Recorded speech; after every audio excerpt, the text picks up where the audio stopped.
Good morning, YouTube. Welcome back to our market update. There's blood in the water and the sharks are coming in.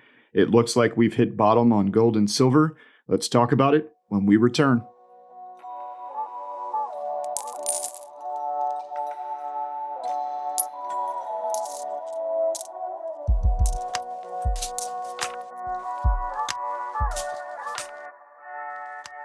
Hey, everybody, and welcome back to your March 9th, 2021 gold and silver market update. I'm the Florida Stacker. Welcome. I am a physical precious metals accumulator. I like to buy gold and silver coins, and I like to hold them as my savings account. It's a great way to save. You actually get to make a purchase and then save that money, and you look forward to your next purchase. So if you're interested in maintaining your wealth and securing your family or your individual financial future, definitely look to gold and silver. It's been around for thousands of years. It's not going anywhere. There's plenty of hot asset classes out there to invest in. But if you're looking to save, this is a great place. I'm happy that you're here. Please do consider hitting that subscribe button if you're new to the channel. But before we talk about that anymore, let's go ahead and move on to the spot price this morning. Okay, so taking a look at gold spot price first, we see a price of $1727.20. All right, that's up $38.20 since the market opened per troy ounce. I'm seeing a gain, live gold price per gram gain of $1.23. The price of a gram of gold right now at $55.53, and the live gold per kilo price is $55,530.73. That's a nice $1,228 gain for a kilo of gold. All right, now let's take a look at silver spot price, and silver is now up 69 cents since market open at $26.04. I see the live silver price per gram. That's going for 84 cents right now. That's up 2 cents. And the live silver price per kilo at $837.20. That's a $22.18 gain for silver. All right, so let's take a look at a couple articles that were written today about what's going on this morning. And I've got an article here from Jim Wyckoff. This one was published at 8 o'clock this morning. States that gold and silver rebound as bond yields and the US dollar retreat. All right, so there is an editor's note. With so much market volatility, stay on top of the daily news. That's what we're trying to do here. So gold and silver prices are solidly higher early today amid falling bond yields and weaker US dollar index on the morning, but on corrective short covering bounces after gold hit a 10-month low on Monday. April gold futures were up to $24.50 above yesterday's close, and May COMEX silver was up 50 cents to $25.76 an ounce. Global stock markets were mixed to firmer overnight. U.S. stock indices are pointed towards slightly higher openings with the New York day session beginning here soon. Bond market yields are on the retreat Tuesday, which is boosting trader and investor risk appetite, also boosting share prices. The yield on the U.S. Treasury 10-year note was fetching 1.54% early today. Big hedge fund manager David Tepper on CNBC Monday predicted the rise in U.S. government bond yields has now mostly played out. Some other analysts on TV and in the media are saying the same. However, many just think Tepper and the others are just talking about their book. All right, this 35-year market watcher thinks that inflation genie is already out of the bottle. The inflation genie, that is. Okay, so the marketplace is also upbeat early this week as it appears the U.S. Congress will pass $1.9 trillion in pandemic stimulus for Americans. Okay, that's kind of not necessarily true there. We're only going to be getting $1,400 out of that roundabout $5,500 per U.S. citizen when you add all the math up and you divide the population by 1.9 trillion. So in overnight news, the Paris-based OECD think tank forecasts the global economy will rebound to pre-pandemic growth levels by the middle of this year at 5.6% growth, but warn that strong U.S. economic growth could unbalance weaker world economies. Yep, that's something that we need to talk about. The OECD sees the U.S. economy growing by 6.5% in 2021, double the pace it forecast in November. The groups forecast China's economic growth at 7.8% during 2021, so still a little bit stronger than that of the U.S.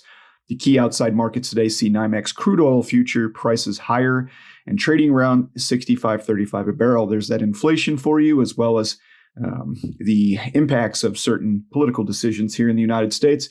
Meantime, the U.S. dollar index is lower on a corrective pullback after hitting a 3.5-month high Monday. All right, so Here's what's going on, guys. We're seeing a jump-starting economy. The rollout of the vaccine plan here in the United States has been highly successful. A lot of people going back to work.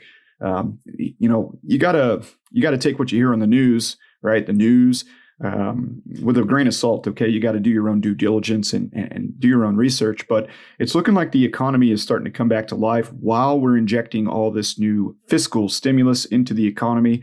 The market is beginning to price that in. We're seeing pretty dramatic rises in gold, silver, Bitcoin, and the stock market this morning. Okay, so let's look a little bit at the technicals. Technically, the April gold future bears have the solid overall near-term technical advantage amid a 2-month-old down trend in place on the daily chart. Okay, we've seen gold drifting down now for a lot longer than 2 months. Bulls' next upside price objective is to produce a close in April futures above solid resistance at this week's high of 1757.40. Bears' next term downside price objective is pushing future prices below solid technical support at 1656. So we're trading now about $75 to $100 above that support.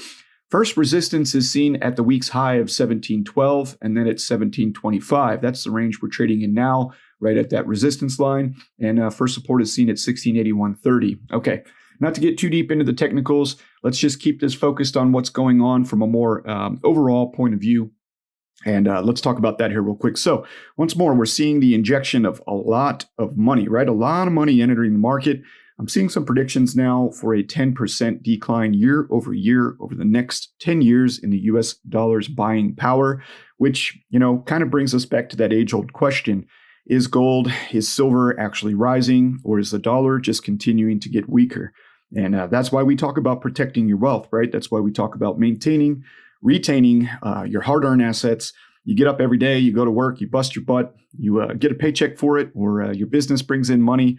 Whatever you do in this world in order to earn a living, you're doing that, and you want to protect that. And that's what gold and silver offers.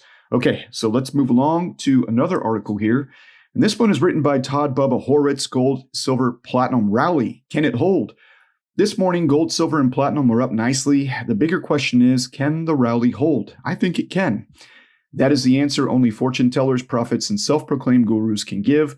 From a basic technical view of the markets, my question about the rally is that all? Question mark. So gold, which has been weak since the beginning of the year, actually gold's been way down, is due for a rally based on the recent speed that took April futures to 1673. Is it possible the bottoms are in? I think they are. The simple answer is it could be. Looking at gold without opinion or emotion, a rally was coming without question. Stopping the article here real quick. When you're looking at the 200-day moving average, we are well below that 200-day moving average on gold. And if you're a long-term accumulator or investor in gold, that's a pretty bullish indicator. It's a time to get in. You don't want to be getting in too high. Although we are short all three, gold is the weakest, followed by silver, which has gained downside momentum. We are sellers of every rally that reaches one of our 4 levels until the trend changes. Okay, these are traders, guys and girls. Looking years down the road, the metals will be much higher, but here and now, sell until the trend changes. On Saturday, March 6th, Andy Hecht and I hosted a webinar on our newest addition to our Techno-Mental Commodity Report. Below is a recording. We're going to skip past that. All right, so this is just another analyst out there talking and looking for a short-term recovery, getting in low, selling high, taking the profits, and moving on. For us physical accumulators, those that like to hold their wealth in their hands, that's just not going to work for us. Okay, we're long-term. We want to get in.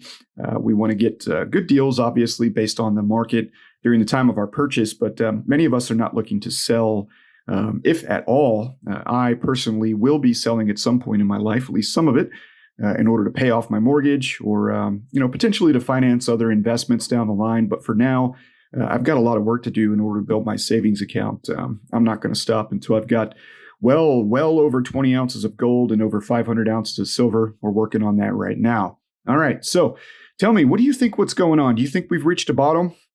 I'm looking at the charts here. You can look at the charts too. We've seen a pretty steady decline, and it's just one day. It is just one day of positive news coming out. But once these checks start flying, okay, once these $1,400 stimulus checks start flying, some families out there are going to be getting 4 or 5 of these checks, and some of them don't need it, to be honest with you. Not every American really needs this stimulus check, okay? I know a lot of you aren't going to turn down money. I myself am not going to turn down money. Whether or not I wanted the stimulus, it's happening. And it's coming my way, so I'm going to take advantage of it. And I recommend, obviously, if you're going to get your stimulus check and you can afford to invest or save, I think that's a good idea because we're going to see a lot of bloating of assets again, right? More bloating of assets. The Fed really can't let interest rates run crazy. They are kind of keeping the leash a little loose right now. They know inflation's there. I mean, we're seeing it in timber and lumber. We're seeing it in oil and energy prices. We're definitely seeing it in food prices. Some other, things are inflated, like based on hype and based on concern, like guns and ammo. And I think now, as gold has really kind of retraced backwards from some of its gains in 2020, now is a very good opportunity to get in on gold if you're long, before gold finds its feet again and starts making its way up as that money supply once more begins circulating and the economy continues to move upward. Okay. Lately, when the economy's strong, when the stock market's strong, that's bullish for gold. Gold is not behaving the way that we have long since believed gold to behave. We've learned a lot about gold over the last couple of years. When the dollar's up, sometimes gold is up too. When the stock market is down, you would assume that gold would be up, but that's not really been the case. Gold has kind of fallen in line with a lot of other asset classes. So I think that this cheap money policy, the increasing of the debt ceiling, and the restart of the U.S. economy, and of course the global markets will begin to follow suit after that. I think we're looking at a more positive uptick here, especially over the short to midterm for gold, but definitely over the long term. Guys and girls, that's really all I've got to talk about today. Once more, staying bullish on the long term for gold. As far as the other asset classes are concerned, as mentioned, my stock portfolio up over 8% on the morning, and Bitcoin and Litecoin. I'll go ahead and show you a snap of how that's performing right now as well in my small little $1,050 account that I just started now about 5 days ago. All right, everybody, I hope you enjoyed today's video. Hope you learned something. So the dollar a little bit weaker, interest rates a little bit down, and we're seeing stronger prices in gold, silver, and platinum, as well as the equities and cryptocurrency markets. All right, everybody, take care. Have a great day, and we'll see you soon on another precious metals focused stacking video.